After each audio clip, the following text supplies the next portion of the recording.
சரீரமெல்லாம் வாரியினால் அடைக்கப்பட்டவராகவும் இரத்தம் சிந்த சிந்த சிலுவையில் தொங்கினார் பேசினார். இயேசுவின் இறுதி வார்த்தைகளை கேட்பதற்காக சிலுவையின் அடிவாரத்திலும் பக்கத்திலும் அநேகர் ஆவலோடு காத்திருந்த வேளையில் இயேசு 7 வார்த்தைகளை கடைசியாக பேசினார். அந்த 7 வார்த்தைகள் என்னவென்றால் நாம் எல்லாருக்கும் தெரியும். ஆனால் ஒவ்வொரு வார்த்தையும் பின்னணியிலும் எவ்வளவு ஆழமான சத்தியங்கள் தங்கச்சி அன்பை நினைத்து பார்ப்போம். இங்கு நாம் இயேசு பேசுகிற 4வது வார்த்தை என்ன? ஏன் இயேசு அப்படி கூறினார்? எதற்காக அப்படி கூறினார்? அதன் அர்த்தங்கள் என்ன என்று விரிவாக பார்ப்போம். 7 வார்த்தைகளில் 4வது வார்த்தையாக இயேசு பேசின வார்த்தை மத்தேயு 27:46 வசனம் மற்றும் மார்க்கு 15:33 வசனங்களில் காணப்படுகிறது. சிலுவையில் இருந்து கர்த்தராகிய ஆண்டவர் கூறிய முதல் வார்த்தை நம்மை ஆச்சரியத்துக்குள் முதல் 3 வார்த்தையும் நம்மை ஆச்சரியத்துக்குள் ஆக்கவில்லை. அது மன்னிப்பையும் ரட்சிப்பையும் பராமரிப்பையும் நமக்கு போதித்தது. ஆனால் இயேசு சிலுவையில் கூறிய 4வது வார்த்தை அது பரிதவிப்பின் வார்த்தை. இந்த 4வது வார்த்தை நம்மை ஆச்சரியத்துக்குள் ஆக்குகிறது. இந்த வார்த்தை மனிதர்கள் அறிவுக்கு எட்டாத புதிதாகவும் நிகழ்கிறது. 6ஆம் மணி நேரம் முதல் 9ஆம் மணி நேரம் வரைக்கும் பூமி எங்கும் அந்தகாரம் உண்டாயிற்று. 9ஆம் மணி நேரத்தில் இயேசு ஏலி ஏலி லாமா சப்தானி என்று மிகுந்த சத்தமிட்டு கூப்பிட்டார். அதற்கு என் தேவனே ஏன் என்னை கைவிட்டீர் என்று அர்த்தமாம். பாபிலோனிய சிறையில் இருந்து அந்த பல்வேறு மொழிகளை பேசத்தோடு 13ஆம் அதிகாரம் 23ஆம் வசனம் 34ஆம் வசனம் மூலம் அறிய முடியும். எரேமிய மொழி ஒரு பக்கம் பேசப்பட்டிருந்தாலும் எபிரேய மொழி ஒரு பக்கம் பேசப்பட்டிருந்தாலும் மற்றொரு பக்கம் அரபிக் மொழி, கிரேக்க மொழி மற்றும் லத்தீன் மொழி பழங்காலத்தில் தேசத்தில் பேசப்பட்டது. குறிப்பாக கிறிஸ்துவின் காலத்தில் அரபிக் மொழி பங்களிப்பு அதிகமாக காணப்பட்டது. இந்த அரபிக் மொழி எபிரேய மொழியின் உச்சரிப்பை கொண்டிருந்தது. எழுத்து வடிவில் சிறிய மாற்றங்கள் இருக்கும். இயேசு பேசின 4வது வார்த்தை எபிரேய மொழியும் அல்ல, கிரேக்க மொழியும் அல்ல, அரபிக் மொழி. இயேசு சிலுவையில் கூறிய மற்ற வார்த்தைகள் எல்லாம் கிரேக்க மொழியில் மொழிபெயர்க்கப்பட்டுள்ளது நிலையில் இயேசு பேசின 4வது வார்த்தை மட்டும் அவர் பேசின அரபிக் மொழியில் பதிவு செய்யப்பட்டுள்ளது. ஒருவர் வாசிக்கலாம். மத்தேயு 27ஆம் அதிகாரம் 45ஆம் வசனம். 6ஆம் மணி நேரம் முதல்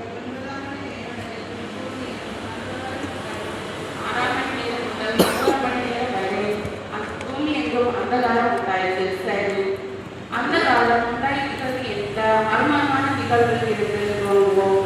நண்பர்களின் இருந்து 3 மணி நேரம் வரை அந்த காலம் சொல்வது இது இயற்கைக்கு அப்பாற்பட்ட அந்த காலம் ஆகும். இது ஒரு மன சூறாவளி அல்ல, ஒரு சூரிய கிரகணமும் அல்ல. ஏனென்றால் பஸ்கா காலத்தில் சூரிய கிரகணம் ஏற்படுவதற்கு சாத்தியக்கூறுகளே இல்லை. இந்த அந்தகாரம் மக்கள் நினைத்து கூட பார்க்காத ஒன்றாக இருந்தது. இது இயற்கைக்கு மாறாக அனுப்பப்பட்ட அந்தகாரம். ஏன் ஏற்பட்டது? உலகம் முழுவதையும் மூடிக்கொண்ட அந்தகாரம். இதற்கு காரணம் என்ன? கர்த்தரோ அவரை சொர்க்க சித்தமாக்கி அவரை பாடுபடுத்தினார். அவருடைய ஆத்மா தன்னை குற்ற நிவாரண பலியாக ஒப்புக் கொடுக்கும் என்று ஏசாயா 53:10 வசனம் சொல்கிறது. நம்முடைய அக்கிரமங்கள் நிமித்தம் அவர் காயப்பட்டார், நம்முடைய அக்கிரமத்தின் நிமித்தம் அவர் நொறுக்கப்பட்டார். நமக்கு சமாதானத்தை உண்டு பண்ணும் ஆக்கினை அவர் மேல் வந்தது என்று பார்க்கிறோம். உலகத்தின் இரட்சகராக பூமியில் உதித்த இயேசு உலக மக்கள் அனைவரின் சகல பாவங்களையும் மீறுதல்களையும் அக்கிரமங்களையும் அவர்கள் அனைத்தின் பலன்களாக வர வேண்டிய சகல பாடுகளையும் தண்டனைகளையும் வேதனைகளையும் நோய்களையும் கர்வாரி சிலுவையில் சுமந்து தீர்க்கும்படி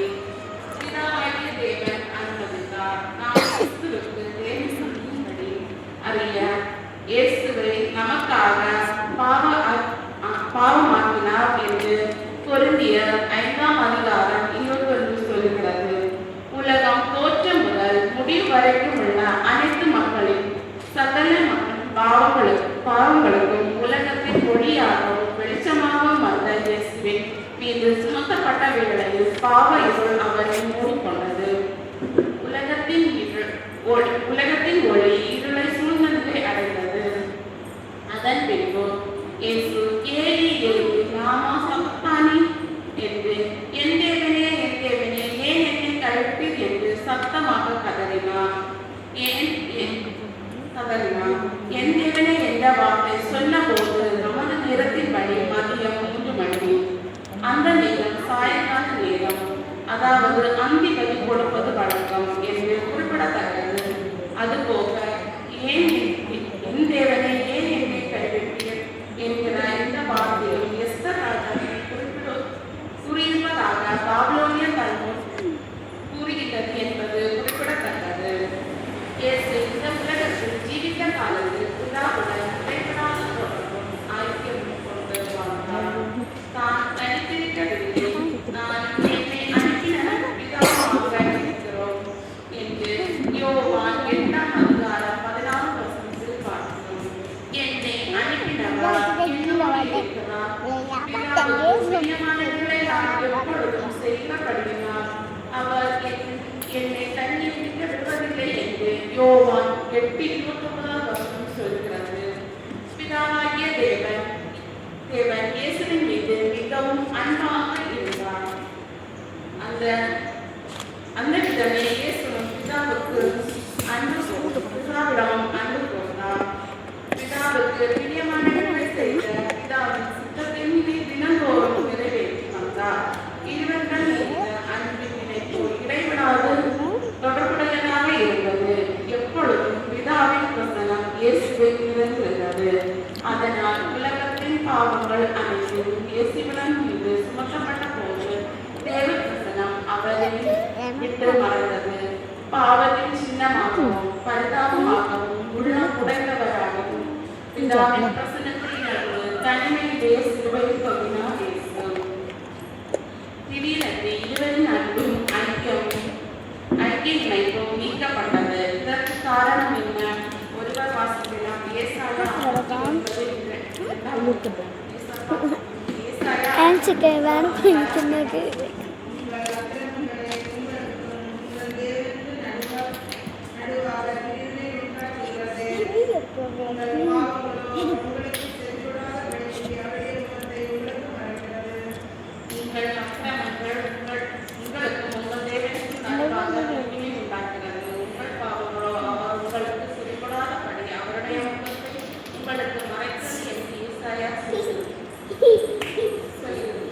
உலகத்தின் மக்களின் பாவம் அறியாத இயேசுவை மூடிக்கொண்டது. இயேசுவின் பாவத்தினால் மூடப்பட்டு பாவமாகவே காட்சியளித்தார். இந்த பாவம் கொஞ்சம் மறைத்தது. இந்த பாவம்தான் பிதாவாகிய தேவனின் பிரசன்னத்தை இயேசுவின் வரவிடாமல் தடுத்தது. இது இயேசுவின் எப்பொழுதும் இருந்த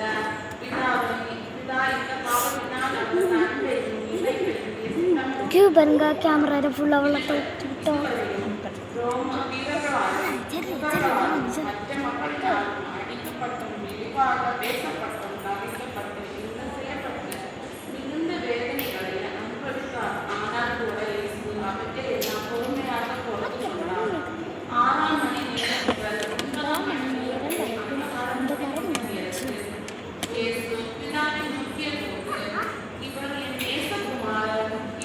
வலிக்குது கையில ஆன்சிக்கா கையில வலிக்குது நமக்காக சிலுவை சாபமாகினார். நமது பாவங்களையும் அவர் ஏற்றுக்கொண்டு சுமந்தப்படுத்தினார். பாவத்தினால் முகத்தை இயேசுவிடமிருந்து மறைத்து கொண்டார். ஒரு நிமிடம் அல்ல, ஒரு மணி நேரம் அல்ல, 3 மணி நேரம் அவருடைய முகத்தையும் மறந்து கொண்டார். எத்தனை சவுக்கடிகள், எத்தனை நிந்தைகள், எத்தனை விபத்தாரமான பேச்சுகள் எல்லாவற்றையும் பொறுத்து கொண்ட இயேசு கொல்ல போகிறவருக்கு முன்பாக வாய்ப்பிடமாத ஆட்டுக்குட்டியை போல அமைதியாக பார்த்து கொண்டார் இயேசு. பிதாவின் பிரசன்னம் மறைந்த போது அவரால் அதை தாங்கிக் கொள்ள முடியவில்லை. இந்த பாவத்தின் அகோரத்தால் இயேசு ஐக்கியத்தை துண்டித்ததன் விளைவாகவும் அந்த பிரிவை தாங்க முடியாமல் மாத்திரமே இயேசு என் தேவனே ஏன் என்னை கைவிட்டீர் என்று சத்தமாக கதறினார். இயேசு வேதனையினால் இதை சொல்லவில்லை, தன்மையின் காரணமாகவே இப்படி சொன்னார். இயேசுவின் சீடர்கள் அவரை விட்டு சென்றபோதும் அவர் கவலைப்படவில்லை. முந்தின நாள் இரவு தோட்டத்தில் அவர் கைது செய்யப்பட்ட போது அவருக்கு உதவி செய்து யாருமில்லை. அப்போது கூட இயேசு பயப்படவில்லை, கலங்கவில்லை. பிலாத்தின் அரண்மனையில் அவரை போற்றியவர்கள் நிலத்தில் விழுவது போல இயேசுவின் உடல் இரத்தம் சிந்த அடித்து அவருடைய சதைகளை பிடித்த போதும் கூட அவர் வேதனை அனைத்தையும் தாங்கிக் கொண்டார். கைகளிலும் கால்களிலும் பெரிய பெரிய ஆணிகளை அடித்த போது ஏன் என்னை கைவிட்டீர் என்று இயேசு கதறவில்லை. அந்த வழிகளை எல்லாம் பொறுத்து கொண்டார். இயேசு ஆனால் தமது பிதாவின் முகம் மறைக்கப்பட்ட போது அவர்களது ஐக்கியம் இல்லாமல் போன போது இயேசு தனிமையினால் ஏற்பட்ட வேதனை அவரின் பாடுகளையும் வேதனைகளையும் விட கொடிய வேதனையாக இயேசுவுக்கு இருந்தது. இந்த தனிமையினால் தான் இயேசு இந்த 4வது வார்த்தையை சத்தமாக சொல்லி கதறினார். என் தேவனே சொல்வதிலிருந்து நாம் கற்றுக்கொள்ளும் உண்மை என்னவென்றால் ஒரு உறவை வளர்த்து கிடக்க தாயின் வயிற்றிலிருந்து பிறந்த குழந்தைகளின் தொப்புள் கொடி எப்படி வெட்டப்படுகிறதோ அந்த நிலையோடு சிலுவையில் இயேசு கூறின இந்த 4வது வார்த்தையை ஒப்பிட வேண்டும். தொப்புள் கொடி வெட்டப்படும் போது தாயும் சேயும் இருக்கின்றன. இந்த பிரிவு உடற்கூறு சார்ந்த பிரிவு மட்டுமாகவே காண்கிறது. இந்த பிரிவு இதனால் வந்த உறவுகள் இதனால் தான் உறவு வளரும். இதை பிரிவு என்று சொல்வோமானால் உறவு என்ற நிலை போய்விடும். உறவு என்று சொல்வோமானால் பிரிவு என்ற நிலை போய்விடும். இந்த நிலையை நாம் புரிந்து கொண்டால் நாம் இயேசு சிலுவையில் சொன்ன 4வது வார்த்தையை நாம் புரிந்து கொள்ள முடியும். நமக்கு மருத்துவரிடம் அந்த தாய் தொப்புள் கொடியை வெட்டக்கூடாது என்று சொன்னால் அந்த மருத்துவர் எவ்விதமாக அவருக்கு பதில் கொடுப்பார் என்று நமக்கு தெரியும். குழந்தையின் தாயிடம் இருந்து வெளியே வந்தவுடன் அந்த தொப்புள் கொடி வெட்டப்பட்டால் மட்டுமே தாயும் சேரும் உயிர் வாழ முடியும். அப்பொழுதுதான் ஒரு புதிய உறவு தொடங்கும். மட்டுமல்ல, தாயும் புதிய தலைமுறையும் தொடங்கும். அதுபோல என் தேவனே ஏன் என்னை கைவிட்டீர் என்கிற வார்த்தை பிதா இயேசுவை விட்டுவிட்டதால் சொல்லவில்லை, பையன் வேதனையினால் கதறவில்லை. மாறாக இயேசுவின் மீது சுமத்தப்பட்ட பாவத்தின் காரணமாகவே இயேசு பிதா தமது முகத்தை மறைத்துக் கொண்டதாகவும் அவர்களது ஐக்கியம் துண்டிக்கப்பட்டதால் இயேசு தனிமையில் விடப்பட்டதால் தான் இவ்வாறு கூறுகிறார். நாம் பிதாவாகிய தேவனில் மட்டும் நிலைத்திருக்க வேண்டும் என்கிற நோக்கத்தில் தான் அவர் இவ்வாறு கூறுகிறார்.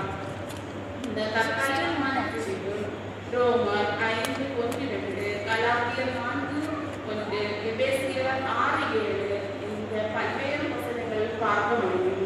இந்த வசனங்கள் சொல்வது போல நம்மை ஒரு புதிய உறவுக்குள்ளாக கொண்டு செல்வதற்கு இயேசு கிறிஸ்துவின் கதறல் இந்த 4வது வார்த்தையில் இருக்கிறது.